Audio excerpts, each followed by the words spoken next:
Sure, labda tuzungumzie swali jingine pia ambalo limekaa kibiashara zaidi. Nafahamu wanaofanya biashara wanafahamu wazi kwamba ni muda gani ambapo wateja hao au wateja wake wanafika kuchukua bidhaa. Sasa ndivyo mfano wewe hii biashara yako ya muziki, unaamini ni muda gani ambapo ukipakia muziki wako labda kwenye mitandao ya kijamii watu wao wanafuatilia sana, na sababu nini pia ambayo inapelekea watu wanafuatilia sana? Umemaanisha mtandao gani? Sure, labda YouTube kule, unaamini ni muda gani ambapo labda watu wanafuatilia sana kufuatilia hizo shughuli zako kuweza kuzipata? Muda ukizungumzia asubuhi, mchana, jioni au? Okay. Sababu kuna baadhi ya wasanii labda anaposti usiku.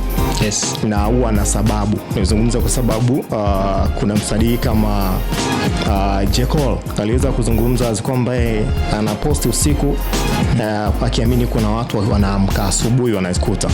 Japokuwa anasema kwamba hapendezi kuona wasanii wakiwa wanaposti usiku kwa sababu wanawalazimisha wasanii shabiki wafuatilie usiku. Sasa nitajua wewe kwa upande wako, wewe unaamini muda gani ukiposti sana vitu vyako vinapokelewa sana? Nikiposti asubuhi. Okay. Yes. Unahisi asubuhi ni kwa sababu gani watu wanapokea sana? Kwa sababu ndo siku inaanza. Alafu watu lazima watakuwa wanaingia mtandaoni, na jioni ni muda ambao watu wanakuwa wametulia, wanapitia. Ina maana siku bado haijaisha. Kwa hiyo nitaweza kupata wale wa asubuhi, na pia jioni wataenda kurespond wale ambao wananifuatilia. Yes. Baada ya kuachia ngoma yako, mapokeo yakoje sasa? Uliposti asubuhi, mapokeo yake unaonaje mpaka sasa? Of course kazi mimi niliachia ilikuwa ni usiku. Okay. Target yangu ilikuwa niachie tarehe 14 siku ya Valentine Day. Okay. Sababu nyimbo ni ya mapenzi. Kwa hiyo nikaiachia tarehe 14. Niliachia saa 6 kamili usiku. Yeah. Mapokeo yalikuwa ni makubwa sana kwa sababu ni tofauti na kazi zangu nyingine ambazo nimewahi kuziachia. Okay.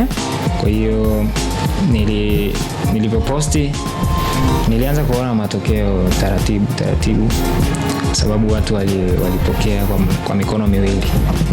Yes. Sawa, unasema kwamba unaweza kuwa na nafasi nzuri pia kuweza kuitambulisha hapa kazi, lakini pia kutoka juu unaweza kuipata vipi? Bana, kazi inaitwa Teragata. Tuliachia tarehe 14 siku ya Valentine kwa sababu ni siku ya wapendanao. Kazi ipo YouTube pale. Kwa wale wadau wa muziki, wa mashabiki, mnaweza mkanifuatilia YouTube pale. Una search Trill TZ Teragata. Teragata ndio jina la nyimbo. Unaweza ukanifuatilia pia kwenye mitandao mingine ya kijamii. Nakuwa na posti kazi zangu kama Instagram, Facebook na TikTok. Jina ni hilo Trill_TZ. Bana, kama mnavyofahamu Trill inafanya rap, pia naimba. Okay. Kuna project ambazo tumeziandaa za rap, kuna nyingine za kuimba. Next ambayo inafuata sasa sitaweka ni ipi, ila kuna project tayari tumeshaiandaa, ipo tumeiweka pembeni, ni kuiachia tu. Kwa hiyo mwezi wa 5 tutaachia kazi yetu mpya, tutegemee ni ya kuimba au ya kurap. Kwa hiyo tayari kwamba utaratibu umekaa fresh. Yeah, of course. Sawa. Kuna la ziada kutoka kwako? Hapana, labda tu ni washukuru mashabiki na ambao wanaendelea kunisupport na wadau wanaosikiliza radio right now.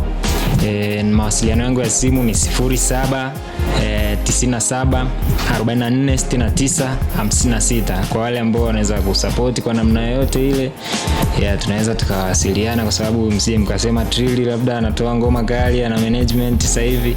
Hapana, sina management, ila tunapambana tukiamini kwamba bila wao sisi hatuwezi kufika. Yes. Sasa ngoma mpya hii hapa inafahamika kama Teragata.